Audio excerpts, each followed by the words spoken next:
پختونوں کی ایک اور نسل کشی کی کوشش پر نہ ان سے پوچھا گیا نہ انہیں جواب دہ ٹھہرایا گیا۔ فیض نے پختونخوا میں جن لوگوں کو اپنے ایجنڈے کا اعلی کار بنایا وہ آج بھی اخلاقیات کا لیکچر دیتے پھرتے ہیں۔ فیض، باجوہ، عمران گٹھ جوڑ کے سارے فیض یاب آج بھی حکومت امارات اور اقتدار کے مزے لوٹ رہے ہیں۔ اسی سازش کے تحت ایک پوری نسل کو اپنے ہی سیاسی مشران کا دشمن بنا کر پیش کیا گیا۔ انہیں بتایا گیا کہ آپ کے سب رہنما چور ہیں، صرف ایک مسیحا ہے جو آپ کو نیا پاکستان دے گا۔ وفاق اور پنجاب نے اس جھوٹے بیانیے اور مصنوعی تبدیلی کو صرف 4 سال انجوائے کیا، لیکن پختونخوا میں تو اس پورے منصوبے کی پیٹنگ اور تیار کردہ سکرپٹ نے سب سے زیادہ نقصان پہنچایا۔ یا تیسری بار اسٹیبلشمنٹ کے تجربات کو کامیاب بنایا گیا اور پختونوں کو سب سے بھاری قیمت چکانی پڑی۔ ہم نے ہمیشہ کہا ہے کہ جب تک اس پورے گٹھ جوڑ کو بے نقاب نہیں کیا جاتا، قانون کے کٹہرے میں کھڑا نہیں کیا جاتا اور پختونوں کے خلاف ہونے والی سازشوں کا مکمل احتساب نہیں ہوتا، اس خطے میں نہ امن آئے گا نہ انصاف ہوتا ہوا نظر آئے گا۔ تو نواز شریف صاحب کی طرح ایمل ولی صاحب بھی یہ ڈیمانڈ کر رہے ہیں کہ جناب انصاف جو ہے وہ پوری طرح ہونا چاہیے۔ خواجہ آصف صاحب بھی جو ہے وہ کل ایک پروگرام میں آئے ہوئے تھے، اس میں انہوں نے کہا جی سابق آرمی چیف جنرل باجوہ نے فیلڈ مارشل آصف منیر کی تعیناتی رکوانے کے لیے دباؤ ڈالا اور دھمکیاں دی۔ ماضی میں کبھی آرمی چیف لگانے کے حکومتی اختیار کو چیلنج نہیں کیا گیا تھا۔ جنرل باجوہ نے فیلڈ مارشل کی تعیناتی رکوانے کے لیے دباؤ ڈالا اور دھمکیاں دی۔ جنرل باجوہ نے پہلے فیض حمید کو چیف بنوانے کی کوشش کی، بعد میں دیگر نام لائے۔ وزیر دفاع نے کہا کہ جی 9 مئی کے واقعات جنرل فیض اور پی ٹی آئی کا مشترکہ منصوبہ تھا۔ 9 مئی کے واقعات فیلڈ مارشل آصف منیر کی تعیناتی پلٹانے کا منصوبہ تھا۔ 9 مئی کا واقعہ عمران خان تنہا نہیں کر سکتے تھے۔ فیض حمید کے خلاف مزید مقدمات بننے کی گنجائش ہے۔ فیض حمید کے رابطے تھے اور ریٹائرمنٹ کے باوجود نبض ان کے ہاتھ میں تھی۔ اس کے علاوہ بلاول بھٹو زرداری نے کہا ہے کہ جی اپنی سیاسی زندگی میں 2 ایسے لوگوں کو دیکھا جو فرعون تھے، ایک بانی پی ٹی آئی تھے، طاقت کے نشے میں دھمکیاں دیتے تھے، دوسرا فیض حمید تھے، اپنے عہدے کی خلاف ورزیاں کی۔ پی ٹی آئی دور میں مریم نواز اور فریال تالپور کو جیل بھیجا گیا، یہ مکافات عمل ہے۔ بانی پی ٹی آئی آج جیل میں ہے، اللہ تعالیٰ کوئی موقع اور ذمہ داری دے تو درست انداز میں عمل کرنا چاہیے۔ آج کا فیصلہ واضح پیغام ہے، بانی پی ٹی آئی کو اسی زندگی میں اپنے جرائم کا جواب دینا پڑے گا۔ فیض حمید کے خلاف مزید تحقیقات اور ٹرائل ابھی جاری ہیں۔ فیض حمید غیر ذمہ دارانہ کام کر رہے تھے، فیض حمید کو سزا یہ پیغام ہے کہ آئندہ ایسی غلطیاں نہ کی جائیں۔ پنجاب کا دورہ کامیاب رہا، خیبر پختونخوا میں گورنر راج سے متعلق باقاعدہ ڈسکشن نہیں ہوئی۔ پی ٹی آئی خود ایسے حالات پیدا کر رہی ہے، گورنر راج ایک آئینی آپشن موجود ہے۔ میثاق جمہوریت میں آئینی عدالت کا وعدہ کیا گیا تھا، 28ویں ترمیم میں اس وعدے کو پورا کیا گیا ہے۔ یہ سیاسی طور پر پیپلز پارٹی کے منشور اور نظریے کی جیت ہے۔ اس کے علاوہ مریم نواز صاحبہ نے جناب بلاول بھٹو صاحب چونکہ وہ پنجاب کے دورے پہ تھے، مریم نواز صاحبہ نے ان کو ویلکم کیا ہے، ٹویٹ کیا ان کے لیے۔ انہوں نے کہا extend a warm welcome to Bilawal Bhutto Zardari on his visit to Punjab. Punjab is your home and you will always find a place to respect here. Thank you for your gracious remarks. You have my heartfelt good wishes and prayers. تو C M صاحبہ نے جو ہے وہ بلاول بھٹو کے پنجاب کے دورے کو جو ہے اس کا خیر مقدم کیا ہے. اچھی بات ہے، میرے خیال میں ایسا ہی ہونا چاہیے، ریلیشن شپ ایسے رہنا چاہیے. اب پچھلے دنوں مریم نواز صاحب اور پیپلز پارٹی کے درمیان جو ہے کافی زیادہ نوک جھونک ہو گئی تھی، انگلیاں توڑنے تک کے اوپر جو ہے وہ بات آ گئی تھی، لیکن میرے خیال میں اب چیزیں جو ہے وہ کافی حد تک ریزالو ہو گئی ہیں. بلاول بھٹو نے بھی ایکچولی مریم نواز صاحبہ کی تعریف کی تھی، انہوں نے کہا تھا کہ جناب وہ اچھا کام کر رہی ہیں. تو دونوں نے جو ہے، میں آپ کو یہ بتا سکتا ہوں کہ ایک زمانے میں دے ور ویری کلوز، مطلب کلوز ان اے سینس کہ واٹس ایپ کے اوپر جو ہے وہ بالکل بہن بھائی والا ریلیشن شپ جو ہے وہ بن چکا ہوا تھا، لیکن اس کے بعد تلخیاں جو ہے وہ آپس میں بڑھ گئیں. اچھا جی، اس کے علاوہ ایک اور بڑی انٹرسٹنگ خبر جو ہے وہ سامنے آئی ہے، اور وہ یہ ہے کہ وزیر اعلیٰ خیبر پختونخوا سہیل آفریدی کے ایک دورے کے دوران، ہاسپٹل کا انہوں نے دورہ کیا، تو اس دوران ڈاکٹر کے بریفنگ نہ دینے کے اوپر لیڈی ریڈنگ ہسپتال انتظامیہ نے جناب اس ڈاکٹر سے وضاحت طلب کر لی ہے.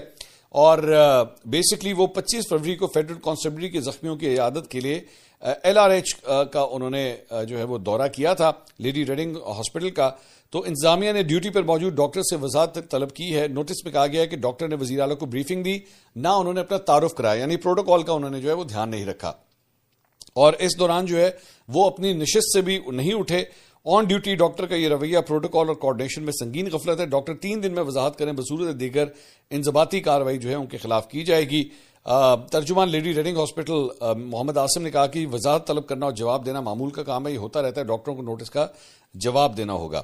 تو بیسکلی ایک ڈاکٹر کو جو ہے وہ اس بات کے اوپر یہ نوٹس کیا گیا ہے کہ جناب آپ نے صحیح طریقے سے پروٹوکال نہیں دیا سی ایم کو، جب وہ آئے تھے تو آپ کو ان کو اٹھ کے جو ہے صحیح طرح انہیں جواب دینا چاہیے تھا.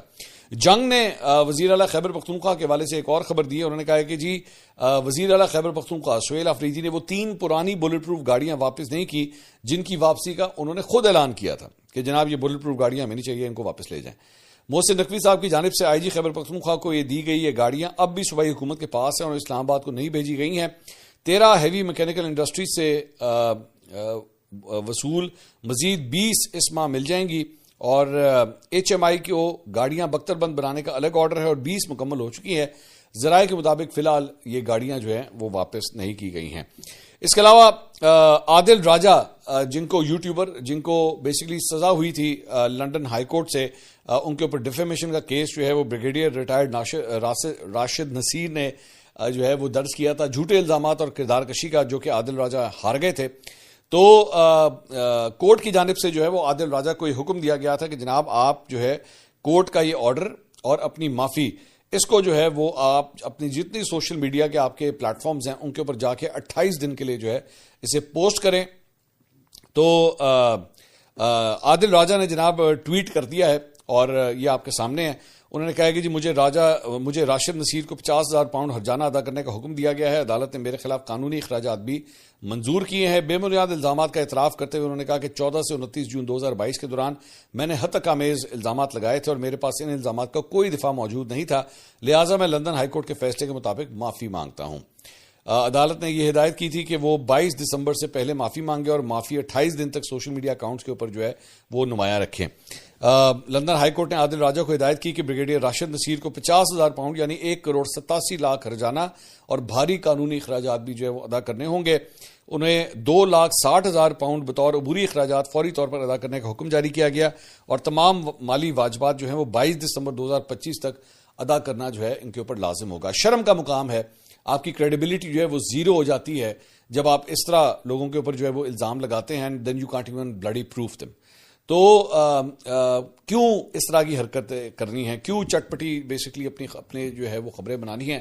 بائی دا وے اس سے بڑا حوصلہ ملا ہے کیونکہ اس قسم کی اور بھی آئٹمز جو ہیں وہ بیرون ملک بیٹھی ہوئی ہیں اور وہ اکثر پاکستان کے یہاں پہ سیاستدانوں کے اوپر, بیوروکریٹس کے اوپر, آفیسرز کے اوپر, ایون صحافیوں کے اوپر جو ہے وہ جھوٹے الزامات لگاتی رہتی ہیں. ایسے کسی موقع کے اوپر جو ہے وہ میں بھی ماضی کے اندر جو ہے بار بار یہ کہہ چکا ہوں کہ میں بھی بڑا انتظار کر رہا ہوں کہ ان میں سے کوئی لونڈا لپاڑا جو ہے وہ اس قسم کی کوئی بات کرے تو ہمیں بھی ذرا موقع ملے ذرا ہر جانے کے لیے, ہم بھی ذرا ایک ڈیفیمیشن کا نوٹس جو ہے وہ بھیج سکیں. کیونکہ ایک دو ایسے آئٹمز ہیں جنہوں نے میرے اگینسٹ بھی بہت سے ویلاگس کیے ہوئے ہیں اور اس میں جھوٹ کا پلندہ تھا, اس کے اندر کوئی سر پیر نہیں ہے. تو انشاءاللہ فوکس رہے گا, دیکھتے ہیں کہ اس پہ کیا ہوتا ہے.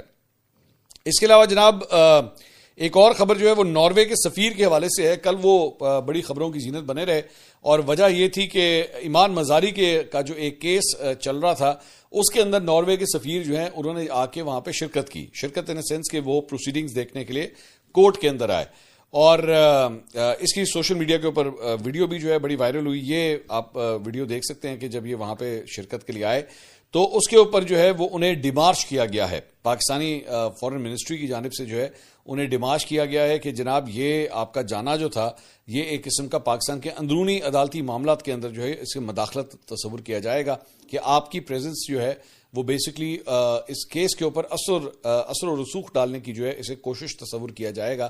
اس وجہ سے جو ہے انہیں ڈیمارش کیا گیا ہے. اس کے علاوہ جناب ایک فلم ہے جو آج کل بڑی انٹرسٹنگ بنی ہوئی ہے اور وہ ہے جناب دھریندر. اب یہ دھریندر جو ہے وہ بیسکلی لیاری گینگ وار کے اوپر جو ہے یہ فلم بنی ہوئی ہے جس میں رحمان ڈکیت اور دیگر جو کردار لیاری گینگ وار کے تھے ان کو اس کے اندر جو ہے وہ شو کیا گیا ہے. تو اس فلم کے اوپر جو ہے وہ بڑا کرٹیسزم بھی ہو رہا ہے, پاکستان سے جو ہے وہ کرٹیسزم ہو رہا ہے کہ جناب اس کو نیگیٹو ایسپیکٹ کے اندر جو ہے وہ دکھایا گیا ہے. تو اس ساری چیز کے اندر جو ہے وہ جو S S P Chaudhry Aslam تھے ان کو بھی جو ہے ان کا کردار جو ہے وہ سنجے دت جو ہے وہ ادا کر رہے ہیں. اب انٹرسٹنگ بات یہ ہے کہ اس فلم کو خلیجی ممالک بحرین, کویت, عمان, قطر, سعودی عرب اور یو اے ای میں جو ہے وہ ریلیز نہیں کیا جائے گا اور خدشہ تھا کہ ایسا ہی ہوگا کیونکہ فلم کو اینٹی پاکستان جو ہے وہ تصور کیا جا رہا تھا اور اسی وجہ سے جو ہے وہ اس ریجن کے اندر جو ہے وہ پہلے بھی اینٹی پاکستان فلمیں جو ہیں جب ریلیز کرنے کی کوشش کی گئی تو یا تو ان کی ریلیز کو روک دیا گیا یا انہیں بین کر دیا گیا. اب یہ سننے میں آ رہا ہے کہ رنویر سنگھ کی جو نئی فلم ہے اس کو ان خلیجی ممالک میں جو ہے وہ ریلیز نہیں ملے گی اور وجہ صرف یہی ہے کہ اس کے اندر بیسکلی اینٹی پاکستان ایلیمنٹ جو ہے وہ شو کیا گیا ہے. اگلی ویڈیو میں آپ سے دوبارہ ملاقات ہوگی. اللہ حافظ.